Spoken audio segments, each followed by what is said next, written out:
Eid Mubarak.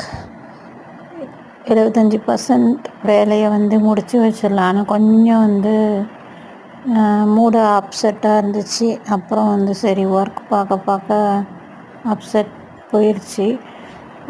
இந்த குட்டி பொண்ணையும் நாளைக்கு கொடுத்துருவேன்னு சொன்னாங்க ஹவுஸ் ஓனர். தெரியல எப்படின்ட்டு. எனக்கு கொஞ்சம் சொன்னோன்னே எனக்கு மறுபடியும் ஷாக் ஆயிடுச்சு. எப்படி உரிமையாக கிடக்கு பாருங்கள் எங்கள் வீட்டில். அப்புறம் ஃப்ரூட் புட்டிங், அது அந்த கஸ்டர்ட் பவுடர் போட்டு செஞ்சோம். ரொம்ப டேஸ்ட்டாக இருந்துச்சு. அதை எடுத்து அப்படியே ஃப்ரிட்ஜில் வச்சாச்சு. நாளைக்கு எடுத்துடலான்ட்டு. கொஞ்சம் லேட்டாக தான் செஞ்சேன். பாக்ஸ் 2 தடவை செய்ய வருது. அதுக்கப்புறம் பிரியாணிக்கு வேண்டியதெல்லாம் செஞ்சு வச்சுட்டேன். இது கத்திரிக்காய் இந்த தொக்கு மாதிரி செய்வோம்ல, பச்சடி, அதுக்காக செஞ்சுக்கிட்டு இருக்கேன். பிரியாணிக்கு கொஞ்சம் மசாலாவெல்லாம் ரெடி பண்ணி வச்சுட்டேன். நாளைக்கு கறியை போட்டு செய்கிறதுக்கு ஈஸியாக இருக்கும்.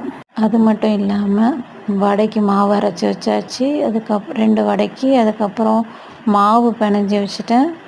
அதுக்கப்புறம் இந்த கடல் பாசியும் செஞ்சு வச்சாச்சு. ஃப்ரிட்ஜில் தூக்கி வச்சுட்டேன். கறியானமும் செஞ்சுட்டேன். நாளைக்கு பூரி சுடணும். அதுக்கப்புறம் வடைங்கெல்லாம் சுடணும். இதுதான் வேலை. ஃபினிஷ் ஆயிரும்.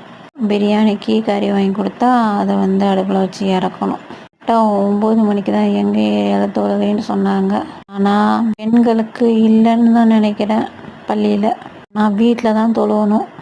வேலை நிறைய இருக்குது. அதுக்கப்புறம் எங்கள் மாமியார் வீட்டுக்கு வேறு போயிடுவேன். ஹாப்பியான மகிழ்ச்சியான ஈதாக இந்த வாட்டி போகணும்.